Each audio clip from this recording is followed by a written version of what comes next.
Except I was a gold digger, but my husband completely ruined me after my affair. Hey Reddit, long time no see, but first time actually posting here. I've been through a lot in these few months, and I think sharing my story here is something people might appreciate. My name is Jade, and I am a 29-year-old woman. I've been married to my husband Martin, who is a 30-year-old man, for about 3 years now. We didn't have any kids because we were hoping to have some in a few years' time. Martin and I met in college, and well, it was kind of love at first sight for him. The truth is, I was only with him for his money, and I lost that out in the end. He found out I was cheating on him, and he's in the process of divorcing me after destroying my reputation in relationships. I know you might be wondering how, so I'm going to give you some backstory. I met Martin in college, but the truth is, I had been tracking him for a while before we actually crossed paths. I had heard of Martin. His family was very wealthy, and he was undeniably handsome. I knew that marrying him would be an easy way out of the poverty I'd grown up in, literally in the slums. The moment I saw someone who could take care of me, I latched onto him. I pretended to bump into him at a college party and messaged him the next day on Instagram. We kicked off like that. I was a gold digger and he never knew. I was hoping to marry him and then divorce him, taking half of his money. But his parents must have seen through me. They made sure to protect their son and their family's wealth.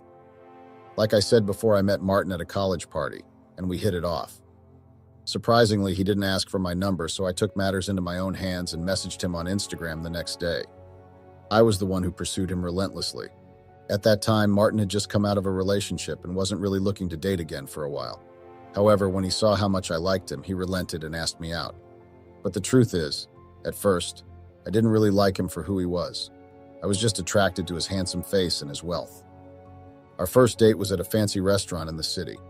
Martin spared no expense, and I was impressed by his generosity. We talked for hours, and I found myself enjoying his company more than I had expected. He was charming, intelligent, and genuinely interested in getting to know me. As the evening progressed, I couldn't help but notice how attractive Martin was. I was drawn to his wealth and the lifestyle he could offer me. Despite my initial intentions, I kept things light, not wanting to reveal my true motives just yet. By the end of the night, I knew that Martin was someone who could provide me with the life I had always dreamed of. Little did I know that my plans for a quick marriage and divorce would soon unravel, leading to the heartbreaking situation I find myself in now. Our second date was a week later, and Martin had planned a romantic evening at a rooftop bar overlooking the city skyline. The setting was perfect, and I couldn't help but feel a twinge of excitement at the thought of what the future could hold with him. As we sipped cocktails and talked, I began to see more of Martin's personality. He was caring and attentive, asking about my life and genuinely interested in my answers. I found myself opening up to him in ways I hadn't expected. Despite my initial intentions, I was starting to enjoy Martin's company for more than just his wealth. There was something about him that drew me in, something genuine and kind-hearted. By the end of the night, I knew that my feelings for Martin were growing. I was still very hesitant to fully commit, but I couldn't deny that he was starting to mean more to me than just a ticket out of poverty. For our third date, Martin surprised me with tickets to a concert of my favorite band. It was a thoughtful gesture, and I was starting to appreciate his efforts to make me happy. Despite my growing feelings for him, my primary motivation was still his wealth. During the concert, I couldn't help but notice how Martin looked at me with genuine affection. It made me question my initial intentions and whether I was being fair to him. However, the allure of financial security was still strong, and I pushed these thoughts aside. After the concert, Martin took me to a cozy cafe and we talked for hours. He shared stories about his childhood, his dreams for the future, and his family. I found myself drawn to his sincerity and authenticity, and my feelings for him continued to grow. By the end of the night, I was beginning to see Martin in a different light. I knew that I was falling for him, but the guilt of my true intentions weighed heavily on me. After several months of dating, Martin invited me to move in with him. By that point, I had already made up my mind about our future together. I didn't care much for school anymore. Why bother focusing on my studies when I would soon be a stay-at-home mom, living off Martin's wealth? I barely managed to graduate. My mind was preoccupied with thoughts of the comfortable life that awaited me with Martin. Moving in with him was a dream come true, and I eagerly embraced the opportunity to start our life together. When I settled into Martin's luxurious home, I couldn't help but feel a sense of satisfaction. I had achieved my goal of securing a life of financial stability, and I was determined to make the most of it. Little did I know, My decision to prioritize my relationship with Martin over my education would soon lead to the stupid situation I find myself in now. During this period, I met Marco. He was the same age as me, extremely charming, and quickly became a part of our friend group. Everyone liked Marco. He was charming, friendly, and handsome, although not as handsome as Martin, of course. Marco started flirting with me discreetly, knowing that Martin was also in our friend group. We all knew that Martin and I were a couple, so Marco had to be careful. He started private messaging me, and I have to admit I enjoyed the attention. As Marco and I got to know each other better, he expressed his desire for me to leave Martin. However, I knew that I couldn't do that. Martin was my source of income, and I couldn't afford to lose that security. I explained this to Marco, and to my surprise, he understood. That was when Marco and I came up with our plan. We decided that I would marry Martin and then divorce him after a year or so, claiming alimony or something similar. It seemed like the perfect solution to my problems, allowing me to secure my financial future while also being with Marco. Despite the risks, I was willing to go along with Marco's plan. As my relationship with Martin progressed, and I began to subtly hint at the idea of marriage, I would casually bring up the topic in conversation, mentioning how much I admired couples who were committed to each other for life. I would also drop hints about my desire to settle down and start a family, mentioning how I had always dreamed of having children. I knew that Martin was hesitant about marriage, but I was determined to change his mind. I would often talk about our future together, painting a picture of a happy and stable life as husband and wife. I would mention how much I loved him, and how I couldn't imagine spending my life with anyone else. Despite my efforts, Martin remained hesitant about marriage. He would brush off my hints, saying that he wanted to focus on our relationship for now and not rush into anything. Little did he know back then that I had already made up my mind about our future. I was willing to do whatever it took to secure my place in his life, even if it meant resorting to manipulation and deceit.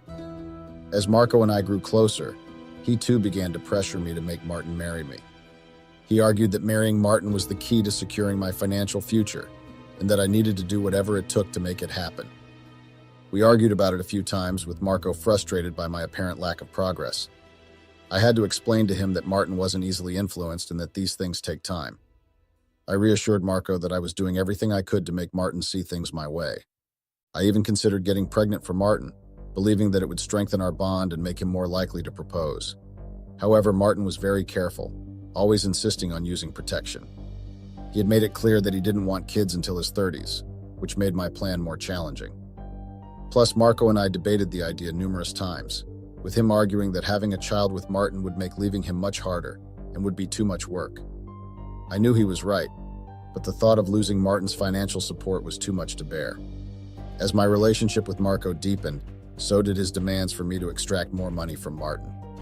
He was relentless in his pursuit of financial gain, urging me to push Martin even harder to marry me and secure my financial future. However, getting more money from Martin wasn't as easy as Marco thought. Martin was cautious with his finances. Despite Marco's pressure, I knew that pushing Martin too far could backfire and jeopardize my ultimate goal of marrying him. In hindsight, I realized that Marco was a walking red flag, but back then, I was blinded by my desire for financial security and my likeness of Marco. I ignored the warning signs, convincing myself that Marco had my best interests at heart. I continued to subtly pressure Martin to marry me. I would drop hints about our future together, hoping that he would eventually come around to the idea. After months of subtle hints and pressure, Martin finally came around to the idea of marriage. He surprised me with a romantic proposal during a weekend getaway to the countryside. It was a beautiful moment, and I was over the moon with joy. I accepted his proposal without hesitation, feeling like all my dreams were finally coming true. Immediately after Martin slipped the ring on my finger, I excused myself to go to the bathroom. Instead, I hurriedly dialed Marco's number. My heart was racing with excitement. When he answered, I couldn't contain my joy as I broke the news to him. Marco was elated, and we both celebrated this milestone in our plan. From my point of view, everything was falling into place. Little did I know, that moment of triumph would soon lead Tommy ruin. After breaking the exciting news to Marco, the next week he insisted on taking me out to celebrate this huge step in our plan. We went to a fancy restaurant where we toasted to our future success. Marco was thrilled, and his excitement was infectious. After dinner, Marco suggested we continue the celebration at his place. I agreed. I was eager to spend more time with him. We spent the night together, reveling in our shared triumph LOL. I felt like I was an important character in the movie Money Heist, except my heist was in real life. The next morning, I lied to Martin, telling him that I had gone to visit my parents and had spent the night with them. Truly, I felt a pang of guilt as I said the words, but I quickly pushed it aside. Meeting Martin's parents was a nerve-wracking experience. From the moment we walked through the door, it was clear that they did not like me. It was as if they could smell the gold digger off me, and they did not even try to hide it. They were rude and dismissive, making snide comments and giving me cold looks. I tried to be polite and friendly, but it was clear that nothing I did would change their opinion of me. Martin, to his credit, defended me, insisting that they give me a chance. His parents eventually relented, but it was clear that their apology was insincere. They still didn't like me, and they made sure I knew it. Despite their hostility, I was determined to win them over. I knew that their approval was important to Martin, and I was willing to do whatever it took to make them think that I truly cared for him. Little did I know my efforts would be in vain, and their dislike for me would never end. On the contrary, when Martin met my parents, they instantly loved him. They welcomed him with open arms, making him feel like part of the family from the very beginning. Watching Martin interact with my family, I couldn't help but feel a twinge of jealousy. He was charming and kind, and it was clear that my parents thought highly of him. When I watched Martin bond with my family, I began to see him in a new light. I realized that I actually liked him, despite my initial intentions. However, I was in too deep in my plan to pull out now. I had come too far to turn back, and I knew that I had to continue with my charade, even if it meant hurting Martin in the end. As Martin and I began planning our wedding, it became clear that it would be a lavish affair. We decided on a destination wedding, and Martin's parents generously offered to fully fund the event. It was a dream come true, and I was thrilled at the thought of marrying Martin in such a beautiful setting. We spent weeks planning every detail, from the venue to the decorations to the guest list. Martin's parents were heavily involved in the planning process, and I was grateful for their support and generosity. While planning our lavish destination wedding, I quickly realized that it came with its own set of challenges. The pressure to create the perfect day was immense, and I found myself constantly stressed and overwhelmed. There were endless decisions to be made, from choosing the venue to selecting the menu to finding the perfect dress. Martin's parents had specific ideas about how the wedding should be, and I often found myself at odds with them over certain details. The cost of the wedding was also a source of stress. While Martin's parents were funding the event, I couldn't help but feel guilty about the extravagant amount of money being spent. I knew that I was taking advantage of their generosity, but I was too focused on my own desires to stop. And also, as the wedding day drew nearer, I couldn't help but feel a sense of guilt. I knew that I was deceiving Martin and his family, and it weighed heavily on my conscience. Despite the challenges and guilt, however, I was determined to see our wedding through. I wanted nothing more than to secure my future with Martin, even if it meant sacrificing my own happiness in the process. Just when I thought everything was going smoothly with the wedding planning, Martin's parents hit me with a bombshell. I had to sign a prenuptial agreement to protect Martin's assets. I was shocked and devastated. This was not part of my plan at all. Signing a prenup would spoil everything I had worked so hard for. I tried to disagree, and even tried to accuse Martin of not trusting me.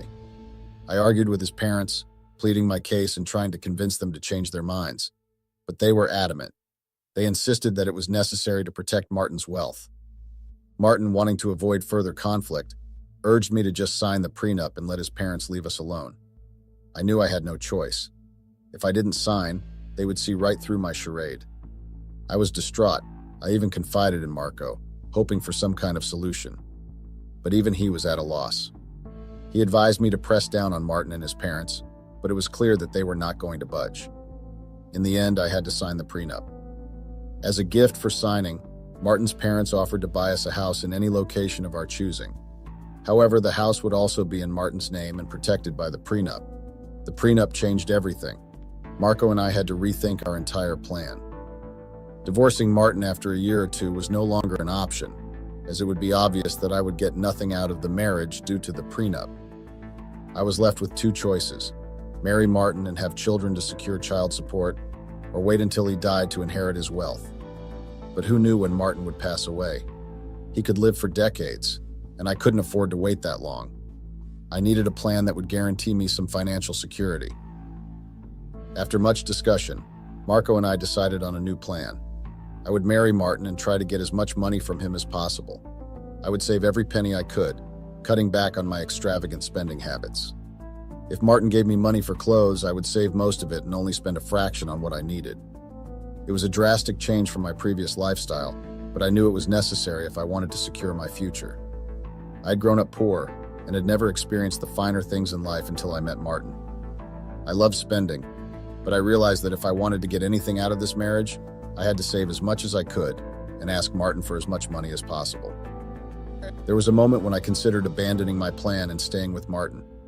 I thought about betraying Marco and taking whatever financial security I could get from my marriage with Martin. But Marco made it clear that if I did that, he would expose everything to Martin. I couldn't allow that to happen. If Martin found out the truth, he would divorce me immediately, and all my efforts would have been for nothing. I had to continue with our plan and play along with Marco, even though it meant deceiving the man I was about getting married to. It was a difficult decision, but I knew that betraying Marco would only lead to more trouble. I had come too far to turn back now, and I had to see the plan through to the end. Our wedding day arrived, and it was everything I had dreamed of. The ceremony was held at a picturesque location, with the sun shining brightly overhead. Martin looked so handsome in his suit, and I felt like the luckiest woman in the world as I walked down the aisle towards him. When we exchanged vows, I couldn't help but feel a pang of guilt. I was deceiving Martin, and I knew that our marriage was built on a foundation of lies. But I pushed those thoughts aside, focusing instead on the life of luxury that awaited me. After the ceremony, we celebrated with our friends and family, toasting to our future together. Martin's parents were beaming with pride, and I knew that was only because they had successfully screwed me over with the prenup. Now I couldn't dig Martin's gold, lol. When the night came to a close, I couldn't shake the feeling of unease that had settled in my stomach. I knew that the road ahead would be difficult, but back then I was too blind and determined to see everything to an end. After our wedding, Martin and I went on a luxurious honeymoon to a tropical paradise. It was a blissful escape from reality, and for a while I was able to forget about the deception that was at the core of our marriage. When we returned, we settled into married life, and things seemed to be going well. Martin was attentive and loving, and I played the part of the doting wife perfectly. But behind closed doors, I was still continuing my affair with Marco. Keeping up the charade became more challenging as time went on. I had to be careful not to leave any evidence of my affair, always watching my back for any signs that Martin might be suspicious. Despite the risks, I couldn't resist the thrill of my secret relationship with Marco.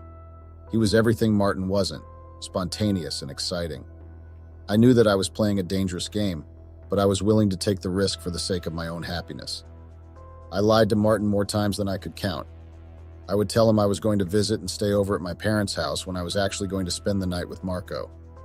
I became an expert at deception, fabricating elaborate stories to cover up my affair. In hindsight, I realized how much I underappreciated Martin. He was a good man, kind and loving, and he deserved so much better than the lies and deceit I subjected him to. I regret the pain I caused him, the trust I betrayed, and the love I took for granted. But in the moment, I was blinded by my own selfish desires. I was caught up in the excitement of my affair with Marco, the thrill of doing something forbidden. I didn't stop to think about the consequences of my actions, the damage I was causing to Martin in our marriage. Now, as I look back on those days, I can't help but feel a sense of shame and remorse. I wish I could go back and change things, to be the wife that Martin deserved. But I know that I can't undo the past. All I can do is learn from my mistakes and try to be a better person in the future. One day, Marco suggested that I tell Martin we should join our accounts together. He thought it would make it easier for me to access Martin's money and gradually siphon it off without raising suspicion.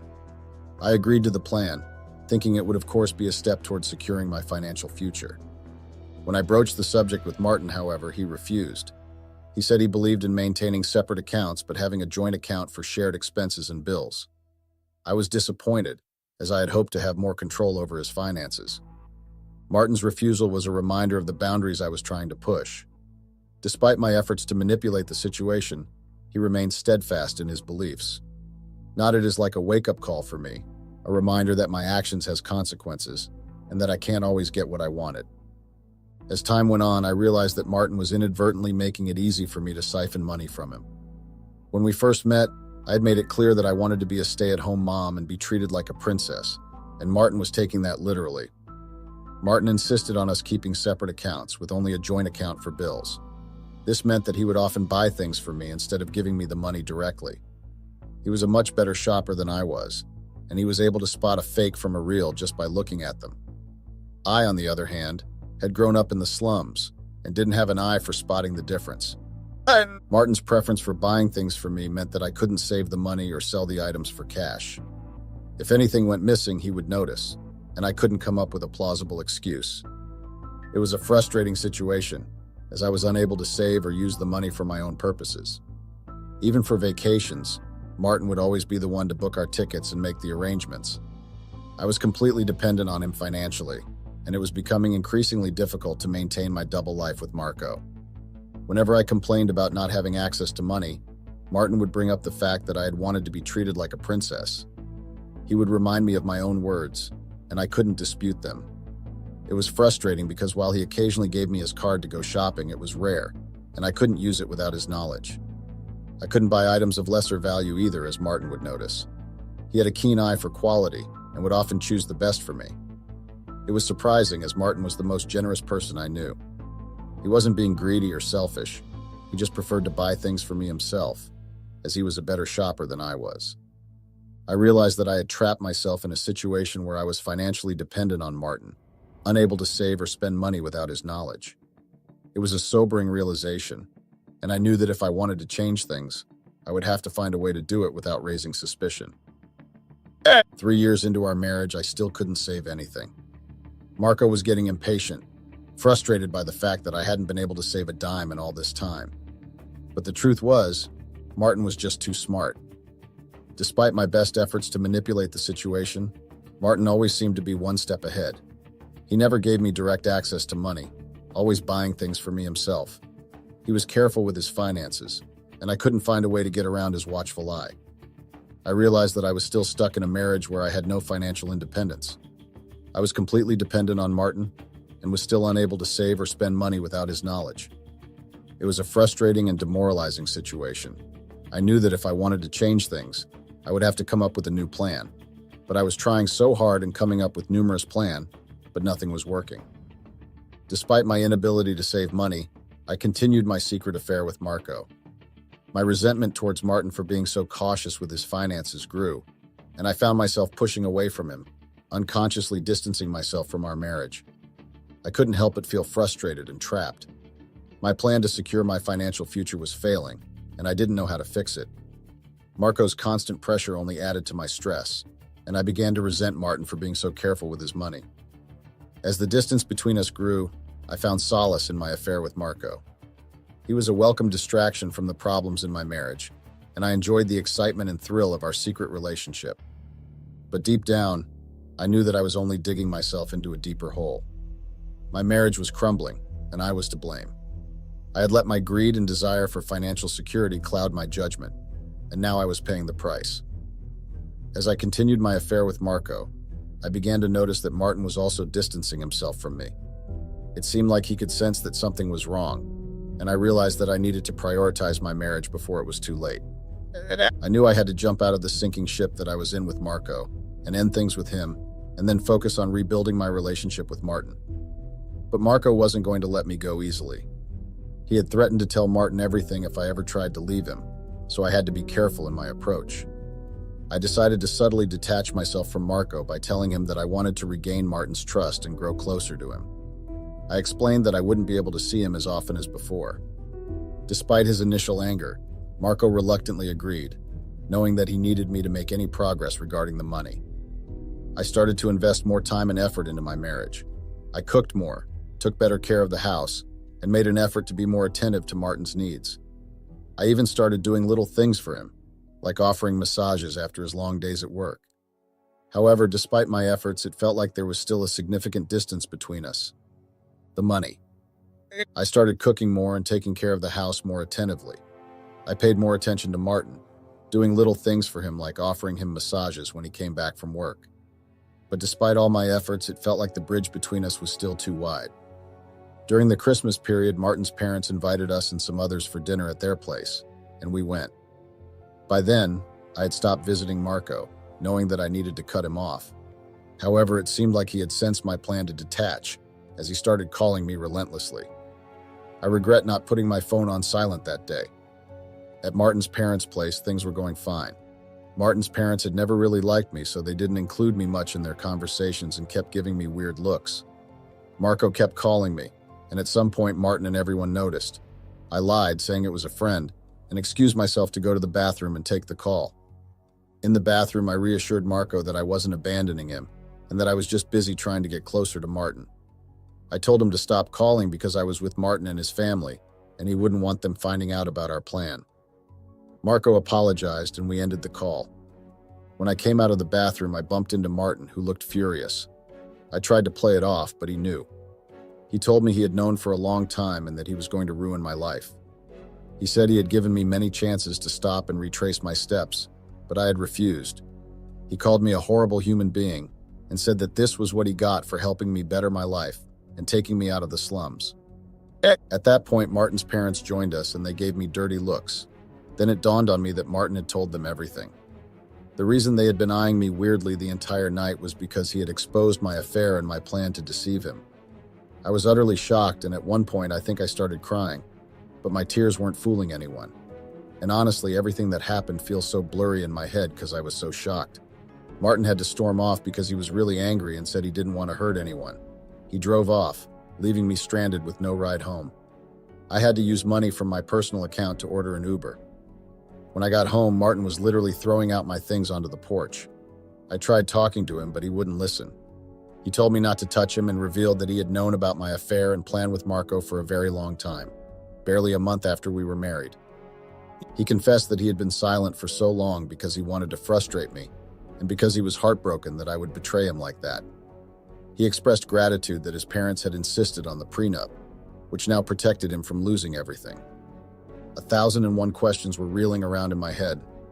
If Martin had known for so long, why didn't he just divorce me? Why had he let it go on for so long? I realized that I had lost so much.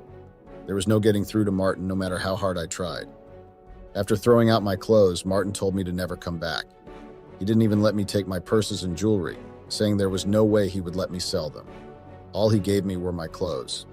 He then told me good luck finding a place to stay and said he would send divorce papers to my parents' house. I ordered another Uber because I didn't have much in my personal account, and they would only last me for a few more rides. I was heading to my parents' place, but Martin had already called them. My mom was waiting outside and told me there was no place for me there. She said I had ruined my marriage and there was no way I could come back. The only other option was Marco's. I apologized to the Uber and gave him Marco's location. However, I was shocked to find out that Marco had also been cheating on me. A girl opened the door. She was wearing his clothes and she seemed comfortable. She told me she was Marco's girlfriend. I should have confronted him then and told her Marco was cheating, but I needed a place to stay. She called Marco, and he was surprised to see me. I asked him who she was, and we had an argument. He said he had a girlfriend since I was married and that he had the right to. I pleaded with him for a place to stay for a few days, and he finally agreed. I finally started feeling the full force of Martin's anger.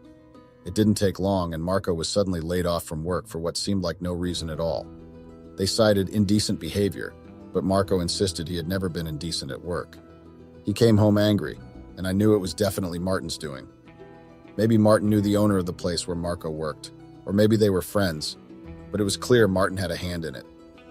I tried calling Martin numerous times to apologize, not to beg for Marco, because honestly, Marco deserved it.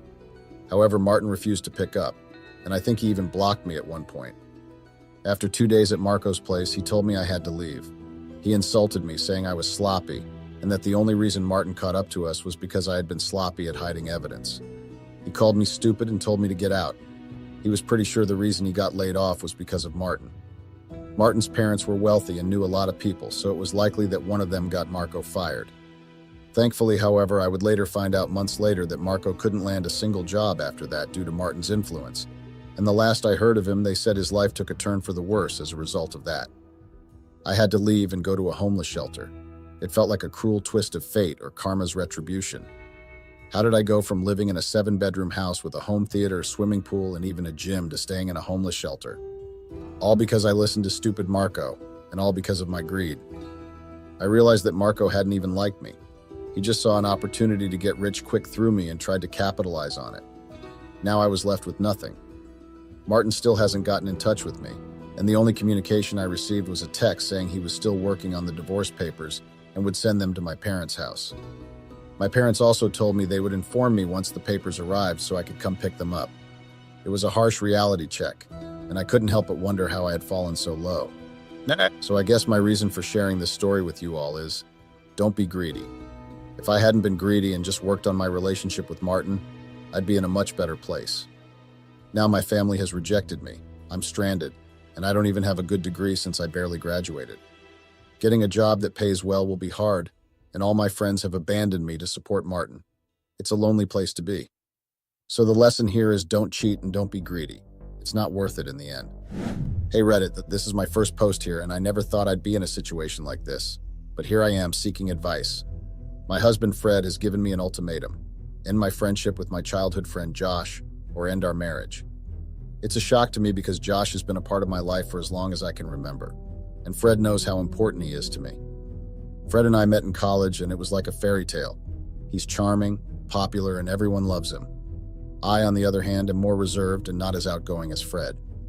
Despite our differences, we fell in love and got married. Fred's always been wary of my friendship with Josh, but I never thought it would come to this. Josh is like a brother to me, and asking me to choose between them feels impossible. I really need some advice on how to handle this situation. I love my husband, but I can't imagine my life without Josh either. Here's some backstory so you understand things more. My name is Haley and I'm 27 years old. I've been married to my husband Fred, who's 26 years old, for about 2 years now. Our first date was a night to remember. Fred had suggested we go to a cozy cafe downtown, and I was thrilled. I spent hours picking out the perfect outfit, wanting to make a good impression. When I arrived, Fred was already there, waiting with a warm smile. The cafe was charming, with dim lighting and the smell of freshly brewed coffee wafting through the air. We settled into a quiet corner and began talking. Fred was a great conversationalist, and our discussions flowed effortlessly from one topic to the next. I found myself opening up to him in a way I hadn't with anyone else. He listened attentively, nodding along and offering thoughtful responses. I was struck by how easy it was to talk to him, how comfortable I felt in his presence. As the evening wore on, Fred reached across the table and took my hand. The simple gesture sent a wave of warmth through me. I knew then that there was something special between us, something worth exploring further. When it was time to leave, Fred walked me to my door. Before saying goodnight, he leaned in and kissed me softly on the cheek. It was a sweet, tender moment that left me longing for more. On our second date, Fred surprised me with tickets to a local comedy show. I was thrilled. I loved comedy, and it showed me that Fred was thoughtful and attentive to my interests. We laughed the entire night, and I felt like we were truly connecting on a deeper level. After the show, we went for a walk in the park. It was a beautiful night with the stars shining brightly overhead. We sat on a bench talking for hours about everything and nothing. I felt like I could be myself around Fred, that I didn't have to pretend to be someone I wasn't. As the night came to a close, Fred walked me back to my car. Before we said goodnight, he pulled me into a gentle embrace and kissed me softly. It was a moment filled with warmth and affection, and I knew then that I was falling for him. Our second date solidified my feelings for Fred. I knew that he was someone special, someone I wanted to build a future with. And as we parted ways that night, I remember wondering where our relationship would take us next. On our third date, Fred planned a romantic evening at a cozy Italian restaurant in town. He knew I loved Italian food, and he wanted to surprise me with a special night out. As we sat at our table, the soft glow of candlelight creating a warm ambiance, I couldn't help but feel grateful to have him in my life. We talked about everything from our favorite foods to our dreams for the future. Fred was a great listener, and he made me feel like my thoughts and opinions truly mattered to him. It was a refreshing change from past relationships where I often felt unheard. After dinner, Fred suggested we take a walk along the riverfront. It was a crisp autumn evening, and the sound of the water flowing gently by was soothing. We walked hand in hand, enjoying each other's company and the peacefulness of the night. As we stood by the water, Fred pulled me close and kissed me under the moonlight. It was a magical moment, and I felt like I was living in a fairy tale. In that moment, I knew that Fred was someone I could see myself falling in love with. Our third date was a turning point in our relationship. It was when I realized that Fred was not just a great guy, but someone I could truly see a future with. After several months of dating, Fred and I decided to take the next step in our relationship and move in together. It was a big decision, but one that felt right for both of us. Fred had been getting more involved in freelancing and his income was growing steadily. He was shouldering the bills, and we both felt that sharing a home would not only strengthen our bond, but also make financial sense. I remember we spent weeks looking for the perfect place, and when we finally found it, we were thrilled. The apartment was spacious and filled with natural light, with a cozy living room and a beautiful view of the city skyline. It felt like our own little piece of paradise. As we settled into our new home, we divided up the chores and made plans for the future. Fred was passionate about his work, and I was excited to see where his freelancing career would take him. I was working a low-income job, but Fred's success inspired me to pursue my own passions and dreams. Living together was a wonderful experience. We laughed, we cooked together, and we made memories that I will cherish forever. Fred's support and love were unwavering, and I knew that I was exactly where I was meant to be. Fred's proposal was a moment I'll never forget. It was a beautiful evening, and we were out for a romantic dinner at our favorite restaurant. As we finished our meal, Fred took my hand and looked into my eyes with so much love and sincerity. He started talking about our journey together, from the day we met in college to our adventures in freelancing and living together. His words were so heartfelt, and I could feel my heart racing with excitement. Then he got down on one knee, took out a ring, and asked me to marry him. I was speechless, overwhelmed with emotion. Tears welled up in my eyes as I nodded, unable to find my voice. Fred slipped the ring onto my finger and we embraced, knowing that our lives were about to change forever. It was a magical moment. Fred had always been my rock, and in that moment, I knew that I wanted to spend the rest of my life with him. I remember our wedding day like it was yesterday. I remember walking down the aisle. My heart was filled with joy and anticipation. This was the moment I had been dreaming of since Fred and I first met in college. He stood at the altar looking so handsome and nervous, his eyes locked on mine. I reached him and we exchanged smiles that spoke volumes of our love. The ceremony was a blur of emotions, but I remember the feeling of warmth and love that surrounded us. When Fred said his vows, tears welled up in my eyes. His words were so sincere, so full of love and promise. When it was my turn, I spoke from the heart, promising to stand by him through thick and thin, to love him unconditionally for the rest of my days. After we exchanged rings and were pronounced husband and wife, the joy was palpable. We kissed, sealing our vows, and the crowd erupted into cheers and applause. The reception was a whirlwind of laughter, dancing, and celebration. Surrounded by our friends and family, we felt truly blessed. In the 2 years since our wedding, everything seemed to be going great, except for one recurring issue: my friend Josh. Fred didn't like Josh, and the feeling was mutual. Despite my efforts to bridge the gap between them, it seemed impossible. Josh harbored a strong dislike for Fred, often mocking him for being a trust fund baby. While it was true that Fred came from a wealthy family, he wasn't reliant on his trust fund, thanks to his steady, well-paying job at his dad's company. I think Josh just disliked the fact that Fred had it in life really easy due to his family's money. Josh and I had come from low-income families, so I really didn't blame him much. Fred's disdain for Josh stemmed from his belief that Josh had a crush on me. However, I had known Josh since childhood, and he had never expressed any romantic interest in me. Fred insisted that he could sense it in Josh's body language and behavior, and this led to tension between the two. This dynamic made things challenging, as I valued both my marriage to Fred and my long-standing friendship with Josh. As time went on, the tension between Fred and Josh seemed to escalate. Every interaction between them became strained, with Josh becoming more vocal about his disdain for Fred, and Fred growing increasingly suspicious of Josh's intentions. I found myself caught in the middle, desperately trying to maintain peace between two important men in my life. One evening, Fred and I had plans to attend a mutual friend's party. I was excited for us to spend some quality time together, but my excitement was short-lived. As soon as we arrived, I noticed Josh across the room chatting with some friends. I tried to act normal, but Fred's demeanor changed instantly. He became cold and distant, and barely acknowledged anyone, including me. I approached Josh, hoping to ease the tension, but our conversation quickly turned sour. He accused Fred of being controlling and manipulative, claiming that he was trying to isolate me from my friends. I was taken aback by Josh's accusations and tried to defend Fred, but Josh's words had already planted seeds of doubt in my mind. The rest of the evening was a blur. Fred and I barely spoke, and when we finally left the party, the tension between us was so much. Fred also often complained that Josh was rude to him, and I didn't do much to stop it. I tried to keep things peaceful, but it was tough. There was this one time at a dinner party when Josh made a snarky comment about Fred's job, hinting that he only got it because his family was rich. Fred was really upset, but I brushed it off, thinking Josh was just joking. Looking back, I realized I should have said something to Josh. Things got worse when Josh started suggesting that I should think about leaving Fred. He'd say things like I deserved better. At first, I thought he was just looking out for me, but Fred saw it as a threat to our relationship. I tried to balance my friendship with Josh and my marriage to Fred, but it started getting harder. It was also clear that Josh had strong feelings about Fred and me getting married. When he found out about the proposal, he was furious. He accused Fred of being manipulative and insisted I should leave him. He stormed off, clearly upset. Josh tried to involve himself in the wedding planning, but it caused tension. He would shut down Fred's ideas and try to take control, but I made it clear that Fred and I had the final say.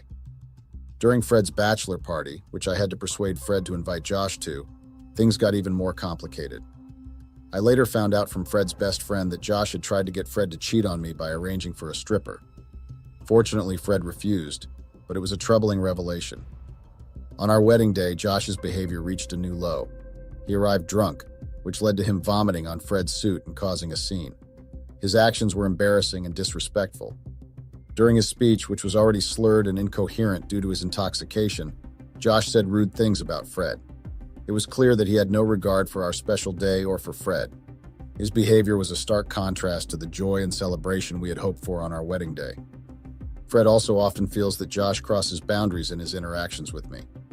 He recalls a particular incident at a dinner party where Josh made a suggestive comment towards me, causing Fred to feel uncomfortable and disrespected. Despite Fred's discomfort, I brushed off the comment, saying Josh was just joking. Another instance that Fred finds unsettling is when Josh unexpectedly showed up at our house late at night, asking to speak with me alone. Fred felt this was inappropriate and expressed his concerns to me, but I defended Josh, saying he was going through a tough time and needed someone to talk to. Fred also mentions how Josh often invades our personal space, like when he borrowed Fred's car without asking or showed up unannounced at our weekend getaway.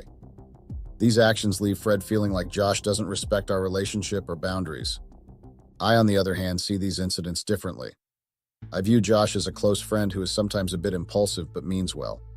I believe Fred is overreacting and that Josh's intentions are harmless. This disconnect in our perspectives leads to tension and arguments between Fred and me, as Fred struggles to feel secure in our relationship with Josh's presence looming over us. One incident that also comes to my mind was when we as a group decided to go out for food. I couldn't help but notice the tension brewing between Fred and Josh. Fred had chosen a pricey restaurant, and when the bill came, he offered to pay for everyone. However, throughout the dinner, Josh made mocking remarks about Fred, poking fun at his appearance and calling him names. He even called Fred a human Ken because he has blonde hair and blue eyes. I felt uncomfortable, but I didn't want to escalate the situation, so I stayed quiet. When it was time to settle the bill, Fred paid for everyone except Josh, leaving him with a substantial amount to pay. Josh was visibly angry, calling Fred petty and insisting that he was just joking. But the damage was done, and Fred's actions spoke volumes about his feelings towards Josh. There was also this one time during a group trip while Fred and I were still dating. Josh caused a stir by insisting that Fred should pay for him because, according to him, Fred is rich. Fred stood his ground, refusing to foot Josh's bill, which led to a heated argument before Josh finally paid for himself. The situation escalated when we were choosing rooms. Josh insisted on either staying in a room with Fred and me or a room with just me because he claimed he didn't feel comfortable with me staying in a room alone with Fred. I found this request absurd and shocking. Fred is my boyfriend, and it was completely inappropriate for Josh to suggest such a thing. I firmly rejected all the options Josh presented, making it clear that his request was unwelcome and unnecessary. The final breaking point was the incident at the pub. We had all gone out drinking as a group, and the night was going quite well, especially as there was no bickering between Josh and Fred. However, Josh asked to talk to me privately and pulled me aside. Josh then asked to stay with us because of financial difficulties, and I agreed without consulting Fred first. When I brought it up to Fred later, he was understandably upset. He refused to let Josh stay, asserting his authority over the household finances. I was angry at Fred's refusal and his assertion that it was his house, not ours. We were married, and I felt he should have considered my friendship with Josh. However, I was also hesitant to tell Josh about Fred's decision because I knew he would be upset. Before I could find a solution, Josh showed up at our house the next day. Fred was furious and demanded that Josh leave. The situation escalated, and Fred threatened to call the police. It was a tense moment, and Fred finally gave me an ultimatum. Choose between my friendship with Josh or our marriage. I am torn. I love Fred, but Josh has been my friend for so long. Fred left the house, leaving me to make a difficult decision. I tried calling Fred multiple times, but he wouldn't pick up. Josh also sent me a text blaming me and calling Fred manipulative. Fred's trust issues with Josh are really starting to take a toll on our marriage. From my perspective, Josh is just a friend, but Fred sees him as a threat. He's always questioning my loyalty and believes that Josh is trying to break us apart. I understand Fred's concerns to some extent. Josh has made some disrespectful comments in the past, and I can see why Fred might feel uneasy about our friendship. But at the same time, I don't think Josh has any ulterior motives. We've been friends since we were kids, and he's never shown any romantic interest in me. Fred's lack of trust is causing a lot of tension between us. He's always questioning my interactions with Josh and gets upset whenever I spend time with him. It's frustrating because I feel like I'm constantly having to defend my friendship. I've tried to reassure Fred and include him in my interactions with Josh, but it doesn't seem to help. He's convinced that Josh is trying to sabotage our relationship, and nothing I say or do seems to change his mind. I love Fred, and I want to make our marriage work, but I don't know how to resolve this issue. It feels like we're stuck in a cycle of mistrust and misunderstanding, and I'm not sure how we can move forward. Any advice would really be appreciated. Update. Hey Reddit, a lot of y'all probably remember me as the girl who came on here asking for advice because my husband gave me an ultimatum to either pick our marriage or my friendship with Josh. It's been about 4 months since I came here seeking advice about my husband's ultimatum regarding my friendship with my childhood friend Josh. Many of you suggested that my husband Fred might have valid concerns about Josh's behavior. You pointed out that Josh's actions seemed suspicious, and some even suggested that I hadn't always supported Fred enough. After much reflection, I realized there might be some truth to these observations. When Fred returned home a few days later, I was deeply apologetic. I expressed my remorse to him, and we had a lengthy conversation about boundaries and other important matters. I realized that my friendship with Josh had been one-sided and toxic. He often borrowed money from me and Fred. Despite mocking Fred for being wealthy, I realized that he must have been jealous of Fred. I also finally realized that truly there were numerous times where Josh had been weird to me. His behavior had caused friction in my marriage, and I began to see that Fred's suspicions were valid. I just didn't want to acknowledge them then because Josh had been such a longtime friend of mine. I apologized profusely to Fred, but he expressed doubts about our marriage's future. However, he suggested that we try therapy before considering divorce. He said if we tried therapy for a few months and it didn't work out, then we could divorce. I was relieved that he was willing to give our relationship a chance. I then reached out to Josh to meet up and discuss the situation. Josh and I met at a pretty cool restaurant, and his first question was surprising. "Are you guys done?" I asked for clarification, and he inquired if we were getting a divorce. I assured him that we were not, and that we were working on our marriage through therapy. This seemed to disappoint Josh, and it dawned on me why Fred had been so insecure about our friendship. I asked Josh why he was disappointed, especially since he knew how much I loved Fred. That's when Josh confessed that he had a crush on me since we were kids. He expressed his frustration that I never noticed his feelings and implied that I chose Fred because of his wealth. I was furious at this accusation.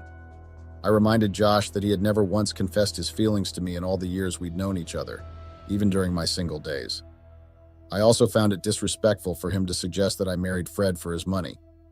Josh and I argued back and forth. He insisted that Fred was controlling and trying to isolate me from my friends. He claimed that one day I would see Fred's true colors and be left all alone, with him refusing to help me. I found this accusation irritating. I argued that Josh was just jealous of Fred because Fred embodied everything Josh wished he could be. This only seemed to anger Josh more, and he called me a gold digger, pointing out that I wouldn't benefit from Fred's wealth anyway due to our prenuptial agreement. I felt overwhelmed and decided to leave the restaurant. I paid the bill and left, telling Josh that it would be best if we didn't contact each other for a while. Josh seemed remorseful and wanted to apologize, but I refused to listen. I told him our friendship was over and that I should have sided with Fred from the start. My marriage with Fred was my priority, and there was no way I would choose Josh over him. In therapy, Fred and I delved into our relationship dynamics, addressing issues that had been lingering beneath the surface for years. We talked about trust, boundaries, and communication, or the lack thereof. Fred expressed his feelings of insecurity and inadequacy, stemming from his belief that Josh had feelings for me. He also opened up about his fear of losing me and his frustration at not feeling supported in our relationship. For my part, I acknowledged my role in the situation, admitting that I had prioritized my friendship with Josh over my marriage at times. I realized that I had failed to set boundaries with Josh and had not fully understood the impact of his behavior on Fred. Therapy helped me see that my actions had contributed to Fred's feelings of betrayal and hurt. Together, Fred and I worked on rebuilding trust and improving our communication. We learned healthier ways to address conflicts and express our needs. We also discussed our future together and what we wanted from our marriage. Therapy wasn't easy. There were moments of tension and discomfort as we confronted difficult truths about ourselves and our relationship. But ultimately, it brought us closer together. We emerged from therapy with a deeper understanding of each other and a renewed commitment to our marriage. So I guess that's it, everyone. Thank you for all the advice. I realize now that I should have ended things with Josh a long time ago. It's clear that prioritizing a friendship over my marriage was a mistake. Thank you all for listening and offering your insights.